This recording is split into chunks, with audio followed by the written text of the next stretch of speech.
উচ্চনীয় পৰাজয়ৰ পাছতে আজি যেতিয়া আমি গৌৰৱ গগৈৰ লগত কথা পাতিছিলো তেওঁ এটা কথা কৈছে যে 24ত যোৰহাটত কংগ্ৰেছ 25ত বিজেপি আহিছে 26ত আকৌ কংগ্ৰেছ আহিব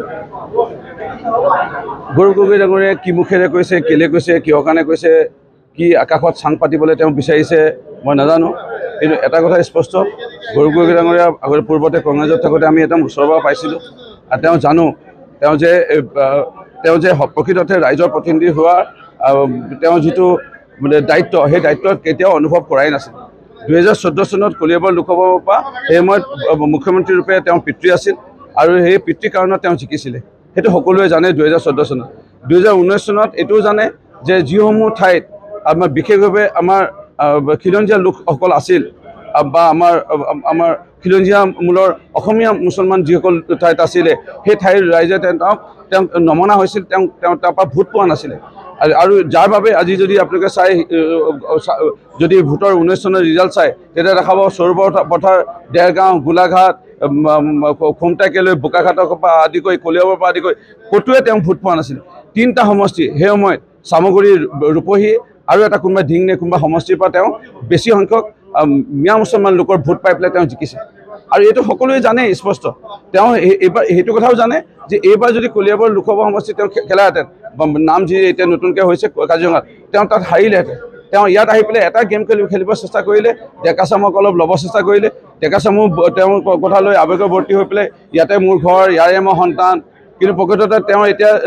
লণ্ডনৰ নাগৰিক বা ইংলেণ্ডৰ নাগৰিক বুলি আমি এতিয়া শুনা পাই আছোঁ এনেকুৱা হৈ আছে ইতিমধ্যে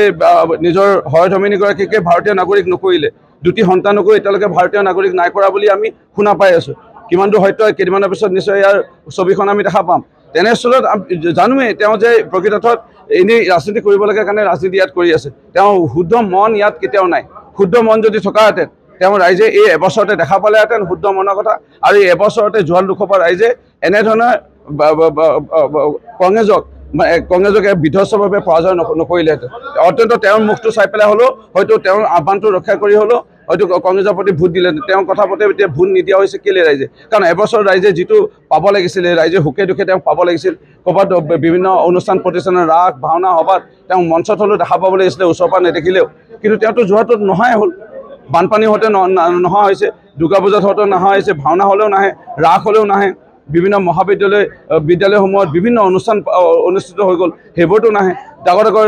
ৰাষ্ট্ৰীয় পৰ্যায়ৰ ৰাজ্যিক পৰ্যায়ৰ জিলা পৰ্যায়ৰ খেল হৈ গ'ল সেই খেলবোৰতো তেওঁ নহা হ'ল চৰকাৰী সভা হয় চৰকাৰী সভাসমূহতো তেওঁ নহা হ'ল চৰকাৰী সভাসমূহতো আহিলেও আপোনালোকে সাংবাদিকসকলে তেওঁক পায় তেওঁতো নহাই হ'ল সেইকাৰণে এতিয়া তেওঁ ভাবিছে কি এতিয়া 26 চনত মোৰ বিপদ হ'ব মুখ্যমন্ত্ৰী হ'ব লাগে বিহালীত মুখ্যমন্ত্ৰী হোৱা সপোনৰ তছনছ হৈ গ'ল তেওঁৰ সপোন তেওঁ এতিয়া বাকী সমষ্টিবোৰত গৈছিলে জিকাবলৈ বাকী সমষ্টিবোৰত জিকাব নোৱাৰিলে নিজৰ যোৰহাট লোকসভা সমষ্টিতে ভালধৰণে তেওঁ ফলাফল নাই এটা ক'ৰবাত আঞ্চলিক জিকিছে নে নাই জিকা ময়ো তাকো নাজানো মই জনাত এটাও জিকা নাই নেকি যোৰহাটত এটা জিকিছে আপোনালোকে জানিব জিলা পৰিষদ এটাও নিজিকিল আঞ্চলিক পঞ্চায়ত এটাও নিজিকিল যোৰহাট লোকসভাত বাহিৰততো ক'তোৱে জিকাব নোৱাৰিলে য'ত গ'লে ফলালে তেওঁ য'ত গ'ল তাতে হাৰিলে মাননীয় মুখ্যমন্ত্ৰী ডাঙৰীয়া তেওঁ সঠিকভাৱে কৈ আছে তেওঁ য'তে গৈছে তেওঁ তাতে কংগ্ৰেছৰ প্ৰাৰ্থীসকল হাৰিছে সেইকাৰণে তেওঁ এতিয়া ইয়াত যদি ঘূৰে বিজেপিৰ কাৰণে ভাল তেওঁ প্ৰাৰ্থীসকল হাৰিব আপুনি বিচৰা বাতৰি পাব কেৱল নিউজ 18 এপত নিউজ 18 এপ ডাউনলোড কৰিবলৈ স্ক্যান কৰক এই QR কোড গুগল প্লে ষ্টৰতো পাব এই নিউজ 18 এপ